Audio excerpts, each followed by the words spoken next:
Romain Mathieu, co-commissaire de l'exposition Après l'école, Biennale Art Presse des jeunes artistes.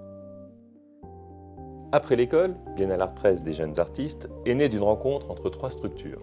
La revue Art Presse, l'école d'art et design de Saint-Étienne et le musée d'art moderne et contemporain de Saint-Étienne Métropole.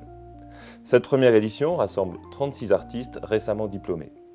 Ces artistes ont été sélectionnés par un jury sans connaissance de leur école d'origine. La sélection provient finalement des 4 coins de la France.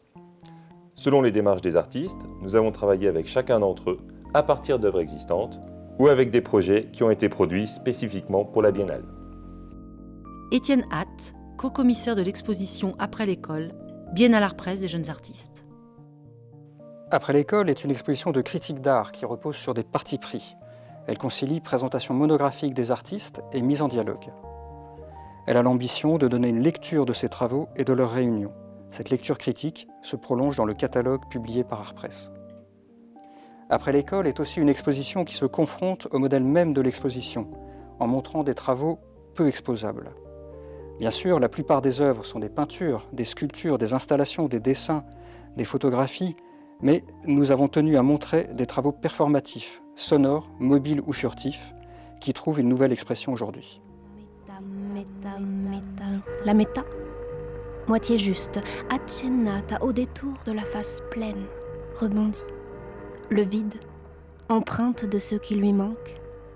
Méta, amorphe jusqu'à ce que ça lui fourmille.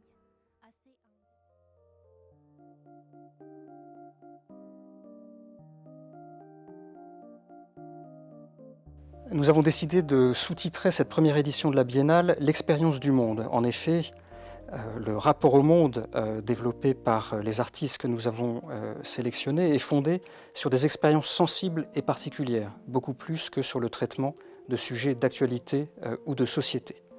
À tel point d'ailleurs qu'on a pu émettre l'hypothèse d'un art sans sujet. Pourtant, même lorsqu'il est apparemment déconnecté du monde qui le voit naître, cet art ne cesse d'y faire retour, il y puise toute son actualité. Par exemple, les questions du genre, de l'identité, les relations à la nature qui sont aujourd'hui indissociables d'une préoccupation écologique ou des questions historiques ou mémorielles sont très présents dans les travaux. Cependant, on serait bien en peine d'aborder ces œuvres avec un discours englobant.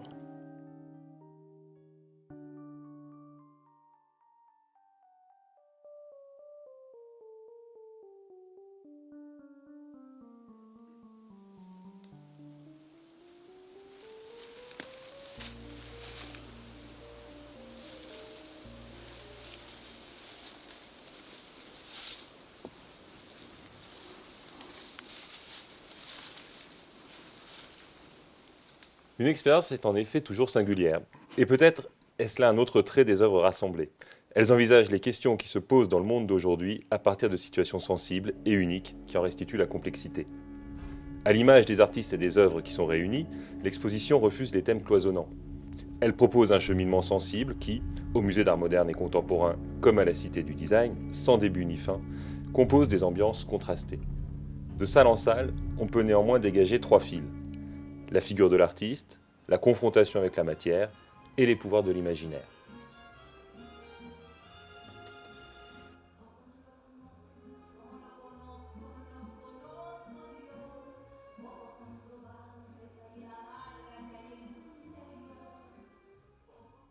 Commençons par la figure de l'artiste. Beaucoup d'artistes de la Biennale se représentent ou se mettent en scène dans leurs œuvres. L'œuvre apparaît alors comme une manière d'être au monde, de faire son expérience, de s'y inscrire, d'y inventer sa place. Les autoportraits sont étonnamment nombreux. Ils sont parfois présentés comme tels ou de manière détournée.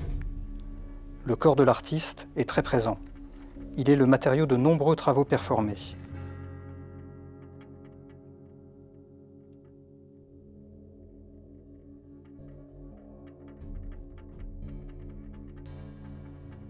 La performance est plébiscitée par ces générations, souvent en dialogue avec d'autres pratiques, mais parfois de manière exclusive. Dans l'exposition, les performances sont présentées sous différentes formes. En permanence, sous forme de vidéos, de traces de performance ou d'objets à performer, et ponctuellement en live, comme lors du vernissage.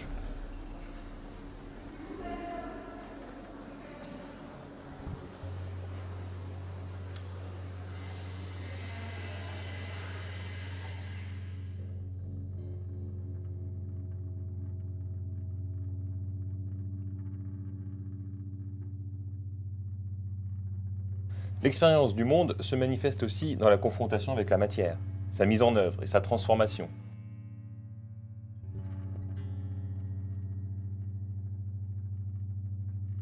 La matérialité est bien sûr très présente dans la peinture et dans la sculpture, tout particulièrement dans la sculpture d'assemblage.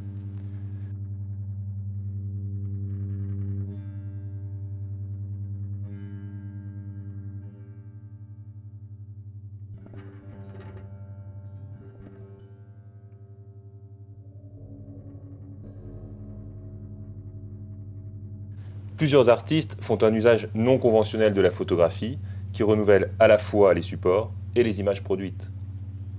L'empreinte est convoquée dans de nombreux travaux, attestant d'une préoccupation pour les traces, qu'elles soient spatiales ou temporelles.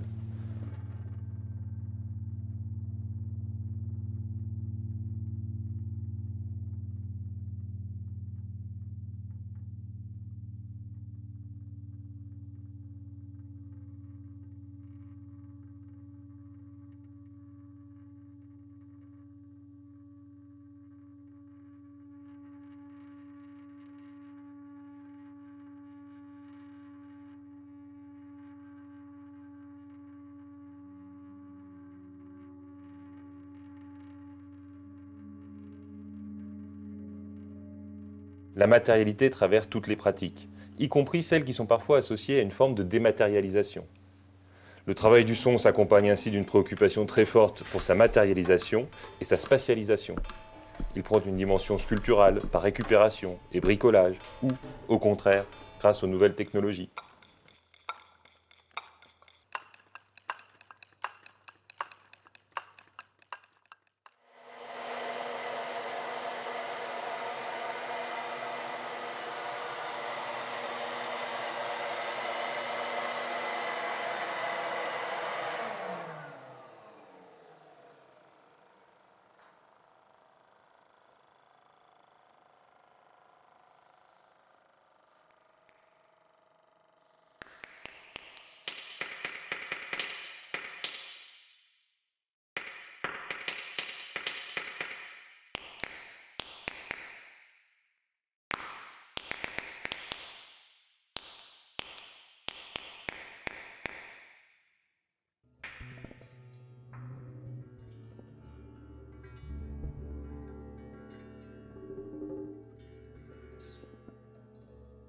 Enfin, l'expérience du monde n'interdit pas de recourir à l'imaginaire, qui n'est pas perçu par ces artistes comme une fuite loin du réel.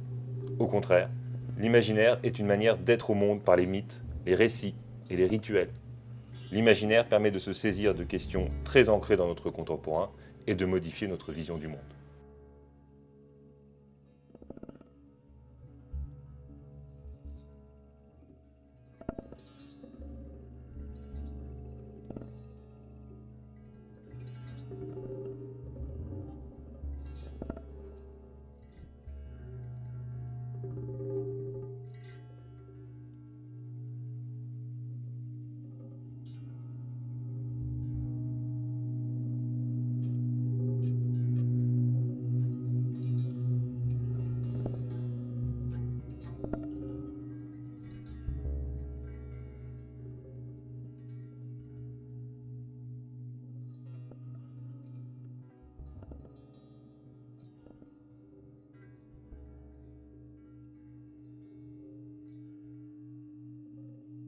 Mesdames et messieurs, il est 17h45.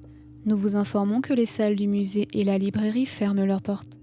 Nous vous invitons à rejoindre la sortie et vous remercions de votre visite. Ladies and gentlemen, it is 5:45. Exhibition rooms and museum bookshop are closing. We invite you to head for the exit and thank you for your visit.